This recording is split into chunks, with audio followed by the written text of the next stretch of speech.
오늘은 하박국 3장 16절에서 19절까지 말씀 우리 다 같이 한 목소리로 읽도록 하겠습니다. 내가 들었으므로 내 창자가 흔들렸고 그 목소리로 말미암아 내 입술이 떨렸도다. 무리가 우리를 치러 올라오는 환난 날을 내가 기다림으로 썩이는 것이 내 뼈에 들어왔으며 내 몸은 내 처소에서 떨리는도다.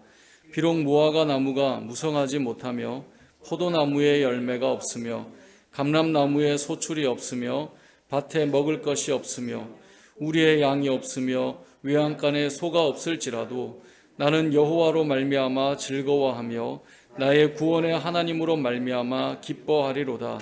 주 여호와는 나의 힘이시라. 나의 발을 사슴과 같게 하사 나를 나의 높은 곳으로 다니게 하시리로다. 이 노래는 지휘하는 사람을 위하여 내 수금에 맞춘 것이니라.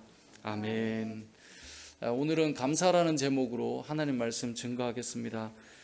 오늘은 추수감사주일입니다. 앞서도 말씀드렸지만 교회 절기는 우리에게 중요한 어떤 신앙의 가치를 담고 있기 때문에 절기가 주는 유익이 있다고 생각합니다. 특별히 추수감사주일은 우리가 다시 한번 감사에 대해서 좀 생각해 볼 수 있는 그런 주일이 될 것입니다.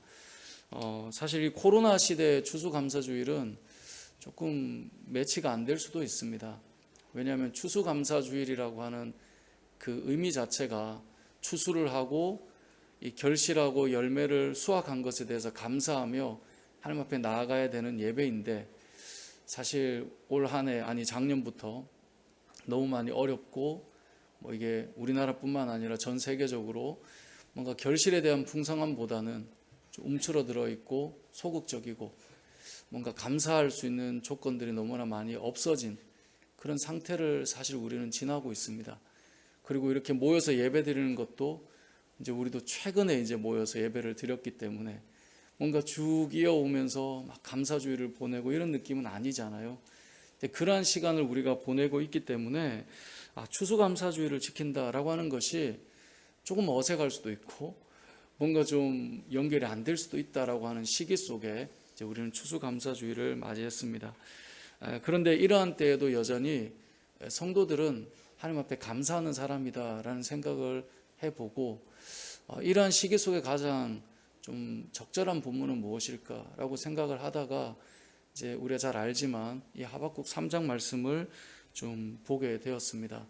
하박국 3장 말씀의 17절을 보면 우리가 앞서 읽었지만 이렇게 고백합니다. 비록 무화과 나무가 무성하지 못하고 포도나무에 열매가 없고 감람나무에 소출이 없고 밭에 먹을 것이 없고 우리의 양이 없고 외양간에 소가 없을지라도, 그러니까 비록 이런 것이 없고 또 이런 것이 없고 이런 것이 없고, 없다라고 하는 말이 무려 6번이나 나오는데 없고 없는 그 상황일지라도 18절에 가보면 나는 여호와로 말미암아 즐거워하며 나의 구원의 하나님으로 말미암아 기뻐하리로다 라고 감사의 고백과 기쁨을 노래하고 있음을 우리가 볼 수 있습니다.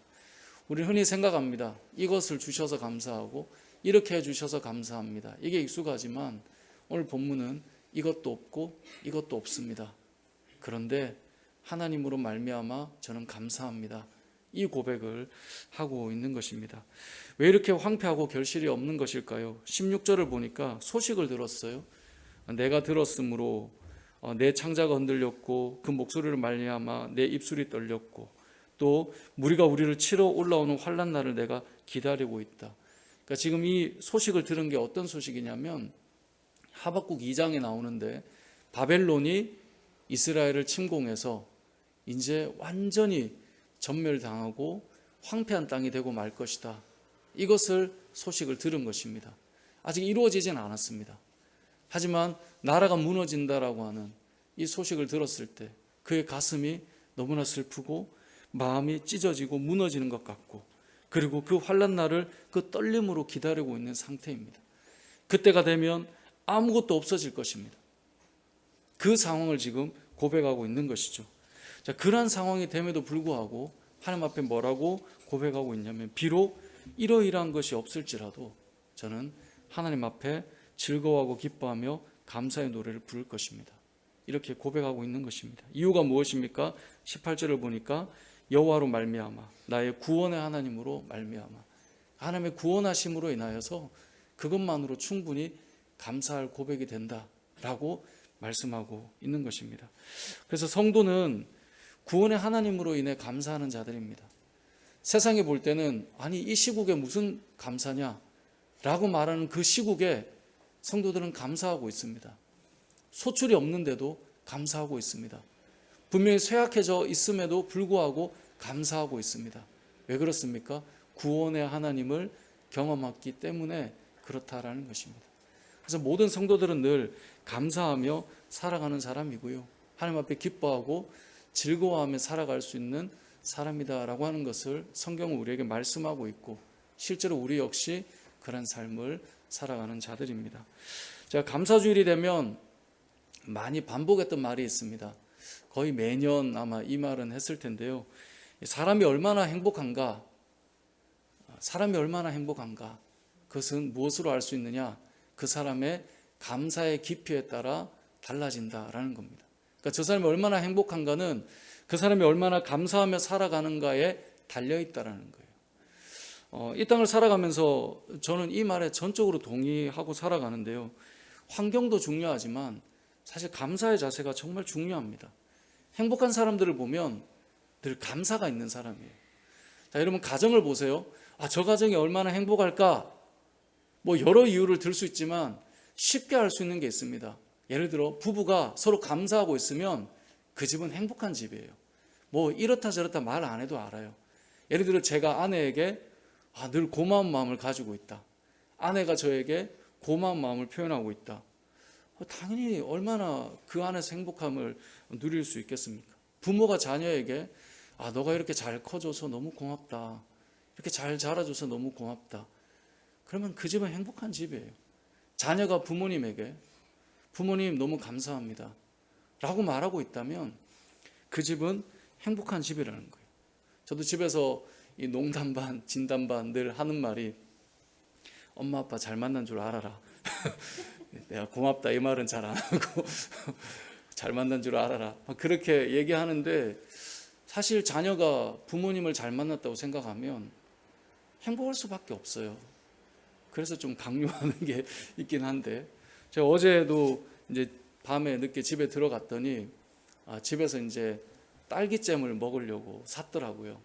근데 이게 너무 안 열려가지고 온 집안 식구들이 다 이걸 했는데 다 실패한 거죠. 막 뜨거운 물에도 넣고 배운 방법을 다 했는데 못 연 거예요. 그래서 제가 해보고 안 되면 이제 이거 바꿔야 된다라고 해서 얘기를 하더라고요. 근데 이게 너무 쉽게 탁 열리더라고요. 그러니까 다 해놓은 거죠 앞에서. 근데 그렇게 할 때 너무 좋아하고 막 얘기하면서 결혼 잘했다고 이거 열는 게 결혼 잘한 거랑 무슨 상관이 있겠습니까? 많은 그런 뚜껑 하나 가지고 너무 좋다고 역시 아빠가 있어야 되고 막 온갖 칭찬이 나올 때 그냥 그런 생각이 듭니다. 아무것도 아닌데 작은 것 하나로 왜 그럴 수 있잖아요. 제가 농담처럼 아이들에게 아빠가 끝판왕이야. 그래서 모르는 거 있으면 아빠한테 가져오고 그 전에 엄마한테 다 물어봐. 제가 잘 몰라요 사실. 그래서 엄마가 다 해결을 해요. 근데 이제 끝에 이제 뭔가를 이제 하곤 하는데 근데 그렇지 않습니까? 이거 내가 이거 열어서 집이 돌아가는 거 이럴 때 만약에 아내가 아이고 그건 뭐라고 참 바꿔오고 말지 뭐 예를 들어 이렇게 접근하고 얘기한다면 그 안에 기쁨이 있을까요? 아무것도 아닌데 좀 과하긴 하죠. 그런 고백들이 있다. 행복할 수밖에 없죠. 가정 안에서 어디가 행복하다. 그럼 반드시 그 안에는 감사와 고마움이 있습니다. 아무것도 아닌 당연하게 여기는 것들조차도 고마워하고 있다면 반드시 그곳에는 행복이 있다는 거죠. 사람이 얼마나 행복한가 거기에는 감사의 깊이에 사실 달려 있습니다. 직장 생활이나 저는 일터도 마찬가지라고 생각합니다. 저는 직장 생활을 경험해 본 사람은 아니지만 제가 27살부터 이제 전도사 생활을 했으니까요. 근데 제가 전임 사역을 이제 30살부터 했는데 저는 지나온 교회들을 돌아보면 늘 감사한 마음이 있었기 때문에 그곳들마다 다 저 안에는 참 행복한 추억으로 많이 남아 있습니다. 교회 사역이 어찌 보면 잘 모르면 뭐 별로 하는 일이 없는 것 같아 보이기도 하지만 또 하려고 하면 일이 되게 많더라고요. 뭐 기본적으로 전임 사역자가 되면 그냥 새벽 4시 반에 늘 일어나야 되는 것 자체가 저는 되게 힘들었습니다. 그러니까 새벽 예배를 목사가 빠질 수는 없으니까 뭐 6시 칼퇴근 이런 게 없더라고요. 교회라는 곳이. 뭐 수요일 금요일은 뭐 당연한 거고, 다른 이제 규모가 있는 교회들은 성도님들이 다 일터가 있으니까 신방을 가면 대부분 저녁이고, 그럼 늘 늦게 들어가서 씻고 나면 새벽에 일어나야 되니까 뭐 따로 할 수 있는 게 없어요.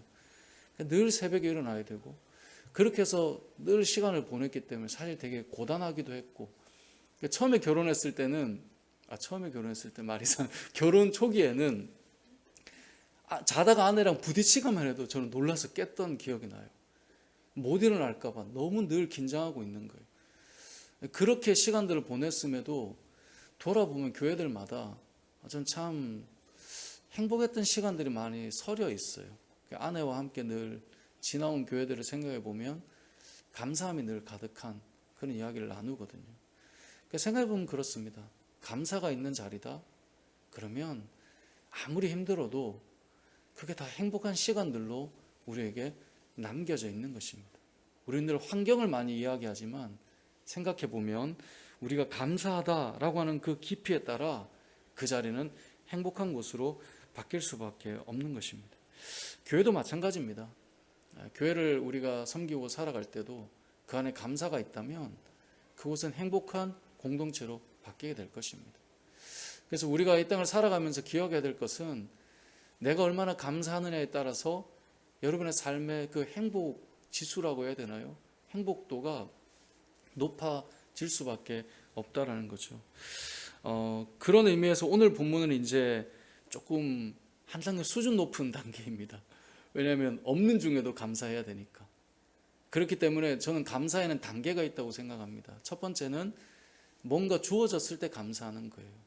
그게 출발인 것 같아요. 근데 이게 쉽냐? 이것조차도 많은 사람들이 하지 않는 영역이라고 저는 생각합니다. 성경을 보면 알 수 있는데요. 누가복음 17장을 한번 찾아보겠습니다. 신약 성경인데요. 누가복음 17장 11절 말씀을 좀 찾아보겠습니다. 신약 성경 124면에 있습니다. 신약 성경 124면 누가복음 17장 11절 12절만 우리 같이 한번 읽어보겠습니다. 네, 같이 읽어보겠습니다. 시작. 예수께서 예루살렘으로 가실 때에 사마리아와 갈릴리 사이로 지나가시다가 한 마을에 들어가시니 나병 환자 10명이 예수를 만나 멀리 서서. 아멘. 자, 여기 보면 10명의 나병 환자가 등장합니다. 근데 예수님을 만났어요. 나병 환자가 지켜야 될 규칙이 있죠. 사람에게 가까이 가면 안 돼요. 왜냐하면 병이 옮을 수 있으니까.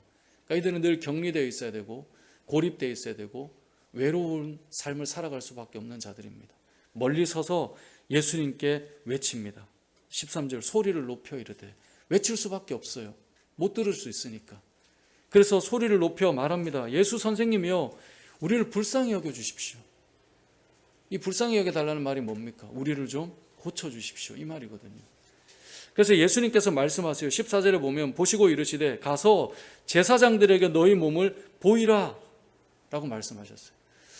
요즘 우리는 어떤 병이 있거나 나았거나 이런 걸 다 의사 선생님께서 진단을 해서 진단서를 해주고 떼주면 이렇다 이렇게 나오지만, 그때 당시에는 나병 환자가 나았다. 누가 해주느냐? 제사장이 해줬습니다. 그렇기 때문에 제사장에게 가서 고침받았음을 확증받아 와라, 이 말과 같거든요. 그래서 갔어요. 믿고 가는 거죠. 아직 안 나았는데. 근데 가는 길에 뭐라고 되어 있습니까? 가다가 깨끗함을 받았어요. 여러분, 평생 격리되고 고립되는 그 인생을 살다가 나음을 받았다. 얼마나 큰 은혜입니까? 그런데 놀랍게도 15절에 보면 그 중에 한 사람이 자기가 나은 것을 보고 큰 소리로 하나님께 영광을 돌리며 돌아왔어요. 그 중에 한 사람이. 10명 중에 한 명이에요.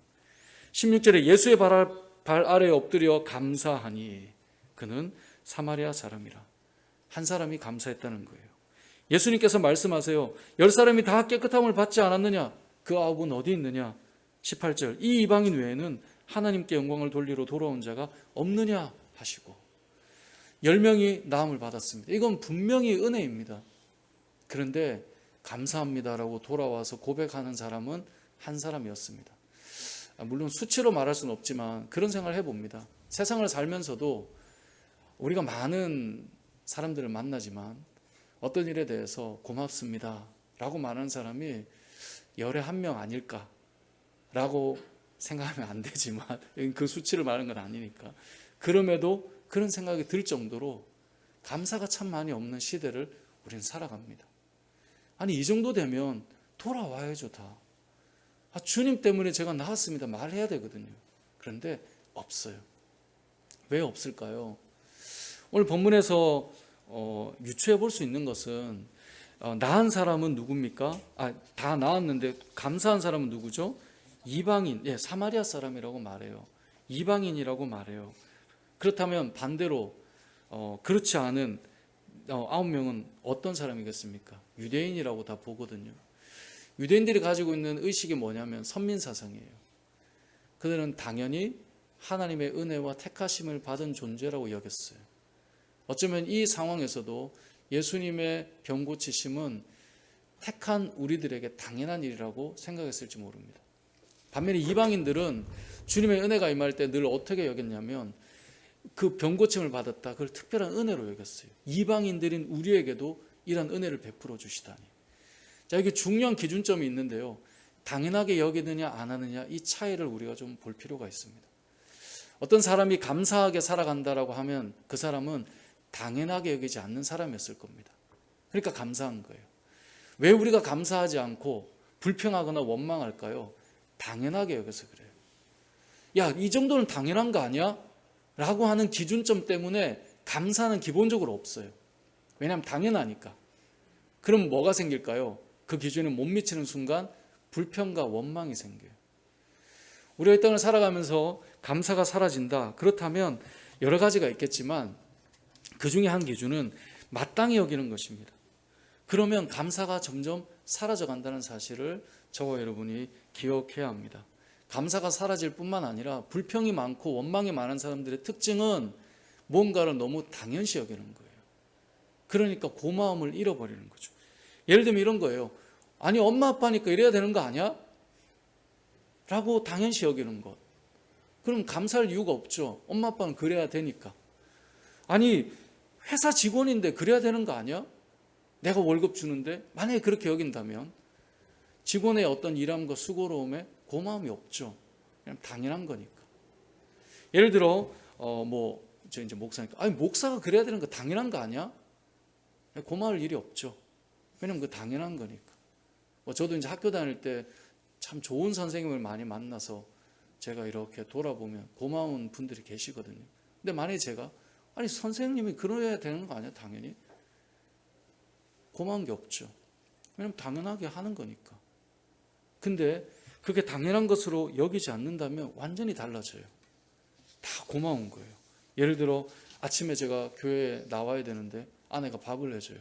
아니, 아내가 밥을 해줘야지 라고 여기면 당연하니까 고마울 게 없지만, 결혼해서 남편도 할 수 있고 아내가 같이 할 수 있는 일인데 아내가 그 일을 지금 특별히 하고 있다면 얼마나 고마워요. 그렇게 여긴다면, 그게 나의 일이 아니라 당연한 것이 아니라고 여긴다면 고마움이 시작되는 것입니다. 목사든 교사든 회사에서 사장이든 내가 직원이든 어떤 자리에 있든 간에 당연한 게 아니라 감사히 여긴다면, 그것은 그걸 당연시 여기지 않는다면 감사한 일로 바뀌게 된다는 것입니다. 그래서 저와 여러분이 생각해야 될 기준점이 있습니다. 어떤 일을 할 때에 그거 너무 당연해, 이렇게 말하지 않았으면 좋겠습니다. 그렇게 여기면 감사할 일도 원망으로 바뀌는 일이 시작됩니다. 예전에 영국 교회 한 대형교회 목사님에 대한 이야기를 들은 적이 있는데요. 그 목사님께서 그런 말씀을 하셨다고 해요. 교회가 크니까 연말이 되면 고민이 많대요. 무슨 고민인가 봤더니, 이제 교회가 크면 또 돕는 기관들도 많잖아요.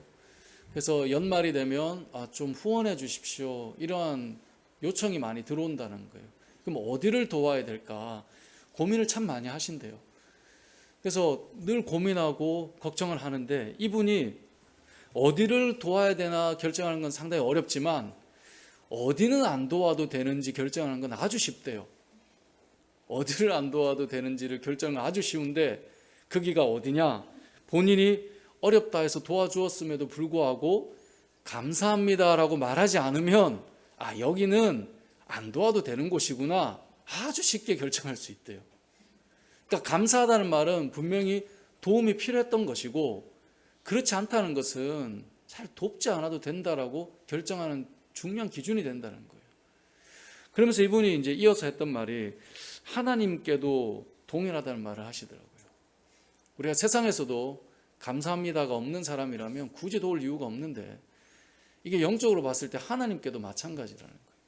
하나님 앞에 감사합니다라고 하는 말을 하지 않는다면 하나님께서 그래 그거 내가 굳이 해주지 않아도 되는 거지 라고 하실 수 있다는 거예요. 그래서 예를 들면 우리가 이런 거예요. 건강하게 살아가고 있는 것에 대해 하나님 앞에 감사해요. 근데 우리가 생각해요. 그게 뭐 감사해 당연한 건데 라고 할 때 하나님께서 그래 그런 거였니? 라고 한다면 어떻게 될까요? 어쩌면 우리는 너무나 많은 부분들을 하나님 앞에 감사해야 될 부분들을 감사하지 않고 살아간다는 것입니다. 감사가 없다면 아무튼 그분 말이 그래요. 하나님께서 거두어 가실 수 있습니다. 왜냐하면 당신에게 필요한 것이 아니었으니까. 여러분에게 만약에 필요한 것이라면 감사할 필요가 있겠죠. 그 이야기를 들으면서 저도 여러 생각을 해봤습니다. 나는 얼마나 많이 감사를 고백하고 살아가는가, 얼마나 많이 고마움을 표현하고 살아가는가. 그러면서 떠오르는 몇몇 분이 사실 계시더라고요.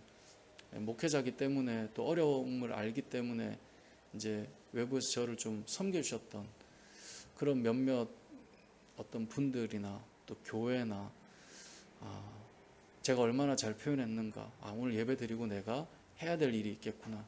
저도 그런 생각이 들었는데요. 여러분들 한번 생각해 보십시오. 정말 우리에겐 감사한 일이 참 많습니다. 저는 목사니까 이제 교회적으로 봐도 그렇습니다. 우리 교회 성도님들을 생각해 보면 제가 문자를 할 때 감사하다는 말을 가능하면 참 많이 쓰려고 하는 것이 진짜 감사해요. 교회 뭔가 어려움이 있을 때 얘기를 꺼내면 참 잘 마음으로 이렇게 섬겨주세요. 지난 여름에 뭐 여러 일들 중에 하나니까 또 막 그 일만 있냐 이렇게 보지 마시고 여러분 냉장고가 갑자기 안 되는 거예요. 저는 이제 우리가 보통 냉장실을 많이 쓰니까 냉장실이 위에 있고 냉동실이 밑에 있는 이제 냉장고를 개척할 때 누가 헌물해 주실 때 제가 그걸 선택했거든요. 제가 선택한 게 뭔가 좀 미스가 많아요, 여러분.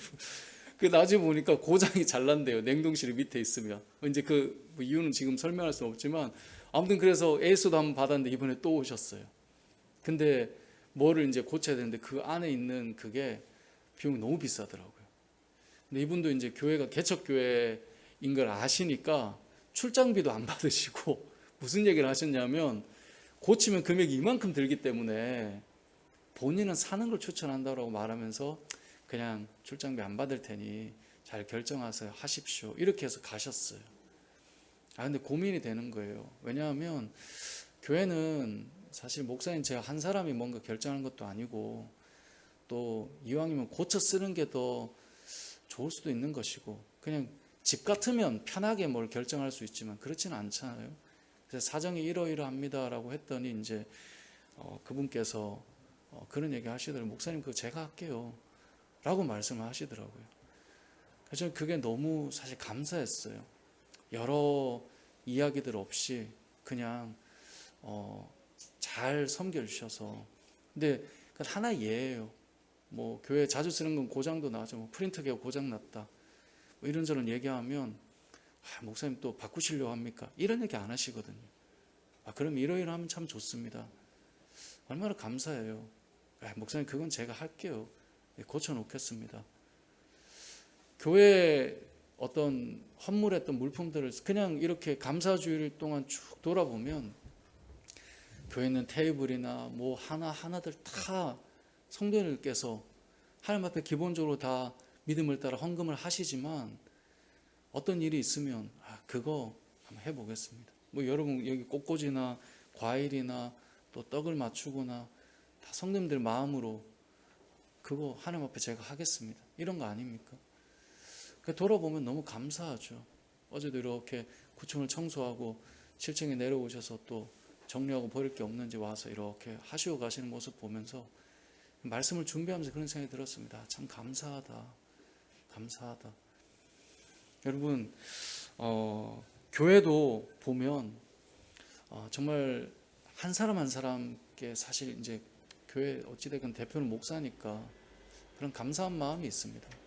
그냥 그렇게 가는 것이 아니죠. 불평과 원망이 있지 않고 하나님 앞에 감사한 마음으로 섬기며 그거 제가 좀 이렇게 있는데 한번 해보겠습니다. 얼마나 귀한 마음들입니까? 같은 자리에 앉아서 같은 말씀을 들어도 은혜 받은 부분을 늘 목사님 감사합니다, 그렇게 표현하는 분들이 계십니다. 같은 시간에 같은 공간에 여러분과 함께 있어도 여러분에게 감사를 표현하는 사람이 있을 것이고 아닌 사람이 있을 것입니다. 그건 상당히 중요합니다. 상대방의 기분이 좋아지라고 하는 것이 아니라 그러한 삶을 살아가는 본인이 감사로 말미암아 그 삶의 행복한 깊이가 깊어지기 때문에 그렇습니다. 여러분들은 어떻습니까? 여러분들 요즘에는 우리가 문자나 카카오톡으로 대화를 많이 하니까 자기가 쓴 단어들을 검색할 수 있잖아요. 여러분, 감사라고 하는 단어를 사람들마다 한번 검색해 보십시오. 여러분 얼마나 많이 고맙습니다, 감사합니다 하고 살아가시는지. 저도 설교 준비하다가 지금 우리 성도님들과 대화한 것에 감사 이렇게 넣어서 엄청 이제 해봤어요. 나 얼마나 감사하고 있나. 그러면서 저를 돌아봅니다. 나는 어떻게 살아가고 있는가.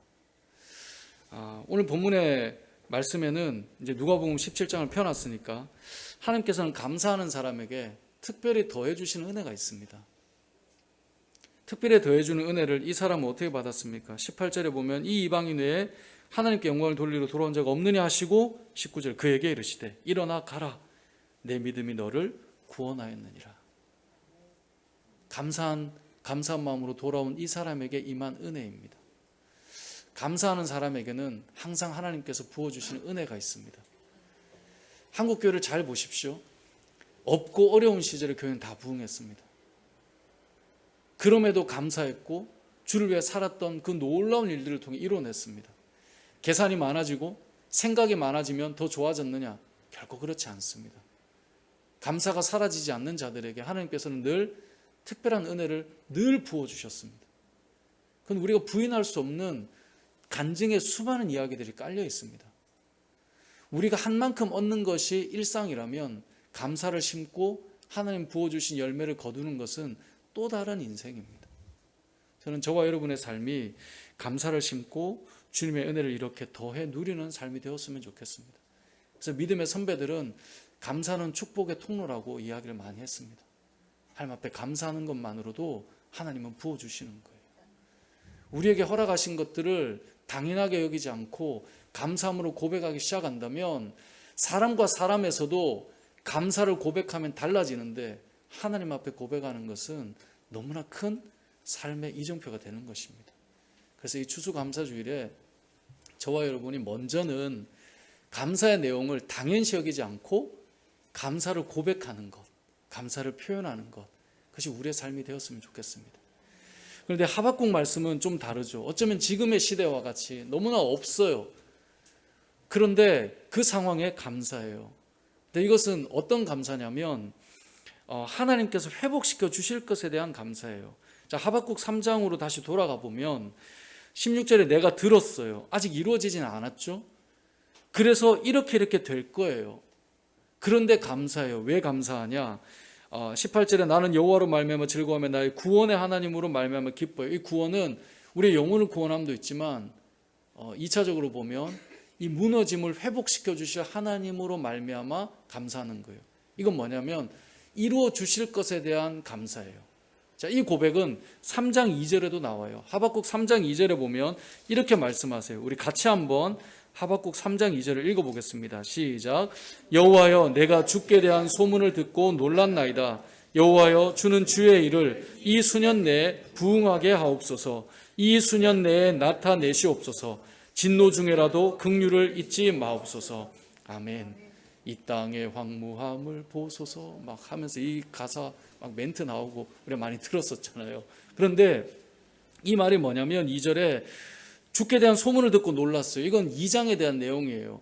이방인 나라를 통해 어떻게 믿음의 백성들이 무너질 수 있습니까? 아니 하나님을 모르는 사람들을 통해 우리를 어떻게 징계할 수 있습니까? 이렇게 완전히 무너질 수 있는 겁니까? 그 소식에 대해서 놀랐습니다. 하지만 하박국이 구하는 게 뭡니까? 여호와여 주는 주의 일을 이 수년 내에 부응하게 해 주십시오. 이 리바이벌이라는 말은, 부응이라는 말은 성도 수가 늘어난다 이런 말이 아니라 여기 보면 다시 살아난다는 말이에요. 다시 일어난단 말이에요. 주의 진노 중에라도, 그래서 말씀하는 거예요. 이 수년 내에 나타내시옵소서. 진노 중에라도 긍휼을 잊지 마옵소서. 이방 나라로부터 무너지는 날이 오겠지만 다시 일으켜 주시고 회복시켜 주십시오 라고 해서 3장의 기도가 쫙 나오는 거예요. 그러면서 마무리가 우리가 읽었던 그러한 시대가 와서 내 마음이 떨리고 두렵지만, 그래서 비록 이렇게 없어지고 저렇게 없어지고 황폐해지겠지만 18절 나는 여호와로 말미암아 즐거워하며 구원해 주실 하나님으로 말미암아 기뻐하겠다는 거예요. 그래서 19절에 보면 주 여호와는 나의 힘이시라 나의 발을 사슴과 같게 하사 나를 나의 높은 곳으로 다니게 하실 것이다 라고 고백하고 있는 것입니다. 이건 어떤 감사냐면 사실 미리 감사하는 것입니다. 하나님께서 이렇게 해주실 것을 믿고 감사하는 것. 우리가 보통 이루어진 일에 대해서 감사하는 것, 그것도 사실 어려운 건 맞습니다. 하지만 믿음의 성도들은 하나님께 소망을 두고 있는 자들이기 때문에 미리 감사하는 사람들이에요. 주셔서 감사한 것도 있지만 주실 것을 알기 때문에 감사하는 겁니다. 그래서 미리 감사하는 사람들이에요. 예전에 이 구약의 제사에 대해 설명할 때 화목제에 대해서 말씀드렸습니다. 화목제는 3가지 제사가 있어요. 첫 번째는 감사제예요. 감사제는 나에게 허락하신 은혜에 감사해서 소와 양만 잡을 수 있어요. 그래서 하나님께 드리고 모든 사람 불러 모아서 그날 다 먹어야 돼요. 그러니까 최대한 다 끌어 모아야 소 한 마리 잡아서 다 잔치를 벌이는 거예요. 이게 감사제거든요. 화목제 안에 이루어 주신 것에 대한 감사예요. 두 번째 제사가 뭐냐면 서원제가 있어요. 서원제는 하나님 앞에 약속하며 해 주실 것에 대해 미리 감사하는 제사예요. 그러니까 구약 시대도 보면 감사제가 해 주셔서 감사한 게 있지만 미리 감사드리는 제사가 있었어요. 또 하나가 있는데 그건 낙헌제예요. 그건 그냥 감사한 거예요. 물론 그 안에 구원의 은혜가 있지만 왜 사람도 그런 분들이 있잖아요. 만나보면 그냥 그분 뵈면 그냥 감사한 거예요. 아, 뭐 해주셨어? 해준 게 예전에 있긴 한데 그냥 지금 그분 자체가 감사한 거예요. 낙헌제는 그런 거예요. 하나님께 그냥 감사한 거예요. 기쁨으로 헌신하며 드리는 거예요. 왜냐하면 하나님께 그저 그냥 감사하기 때문에. 그게 성도의 감사예요. 성도의 감사는 추수감사주일에 열매를 땄기 때문에 감사하기도 하지만 그게 없는데도 감사해요. 왜요? 다음에는 따게 해주실 하나님을 기대하니까, 소망의 주님이시니까, 구원의 하나님이시고 회복시켜 주실 것이니까. 그런데 그래 하지 아니하실지라도 그냥 하나님으로 충분한 거예요. 그게 우리의 감사의 내용이에요. 사람도 그런 분들을 만나면 진짜 복이에요. 해줘야 좋아하는 사람 있겠지만 그냥 감사하고 좋아하는 사람이 있으면 인생이 얼마나 큰 복이겠습니까? 우리 하나님께 우리가 감사하며 살아가는 성도들의 삶은 정말 하나님이시기 때문에 우리 하나님의 자녀 삼아주신 그 은혜만으로 충분하고 그것으로 감사하는 것, 그게 저와 여러분의 삶이 되어야 할 것입니다. 말씀을 맺겠습니다. 이전에 어떤 목사님께서 설교 중에 그런 말씀을 하시더라고요. 성도님 중에 설암으로 이제 혀에 암이 이제 돼서 걸렸다고 해야 되나요? 생겨서 이제 수술을 해야 되는데 이걸 이제 제거를 하는데 전체를 다 좀 이렇게 제거를 해야 됐어요. 그래서 의사 선생님이 이분에게 말씀하세요. 마지막으로 이제 하실 말씀이 있으면 하십시오. 그랬더니 이분이 그런 얘기를 했다는 거예요. 하나님 감사합니다. 하나님 감사합니다. 하나님 감사합니다. 그 옆에 있던 가족들이 다 울고 같이 있던 의사 선생님도 간호사 선생님도 다 우셨다는 거예요. 그 와중에 감사한다라는 고백을 한다는 것 자체가 사실은 놀라운 일이지만 그것을 막 제가 해석하는 것도 말이 안 될 것이고, 어쩌면 우리의 인생 속에 하나님 앞에 감사해야 될 것들을 너무나 많이 뒤로 한 채 우리는 살아가고 있는 것이 아닌가 돌아보아야 할 것입니다. 사람이 얼마나 행복한가, 여러분의 감사의 깊이에 달려 있습니다. 하나님 앞에 감사하시고 믿음의 성도들, 또 가정에서, 일터에서 여러분 당연시 여기지 말고 감사하는 마음으로 살아가는 저와 여러분 되시길 주님의 이름으로 축복합니다. 아멘.